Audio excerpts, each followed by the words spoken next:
News खबर उत्तर प्रदेश के मऊ जिले से। दोस्तों बता दें, मऊ जिले के अंतर्गत एक भटौली ग्राम सभा पड़ती है। दोस्तों यहाँ के एक मुकेश चौहान हैं जो गाना लिखते भी हैं और गाना गाते भी हैं। दोस्तों इनका मैंने गाना सुना था, उस गाने को सुनकर मैंने सोचा कि एक बार मुकेश चौहान जी से मिल लिया जाए और उनके पिताजी से मिल लिया जाए। और आज हम पहुँच ही चुके हैं उनके गाँव में। आइए मिलते हैं मुकेश चौहान जी से। मुकेश चौहान जी, ये बताइए कि आपके पिताजी क्या करते हैं? हमारे पिताजी ऑटो चलाते हैं। अच्छा, आपके पिताजी ऑटो चलाते हैं। और आपके भैया लोग कहाँ रहते हैं?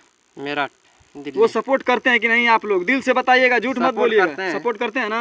आपके पिताजी भी सपोर्ट करते हैं। तो हम भगवान से दुआ करेंगे आप इसी तरह मेहनत करते रहिए और आगे जाइए। इसी कड़ी में आइए दोस्तों, मिलते हैं उनके पिताजी से। क्या कहना है चाचा जी आपका मुकेश चौहान के बारे में? आपके लड़के हैं? अच्छा है ना? गाना वाना गाते हैं जी? ठीक है।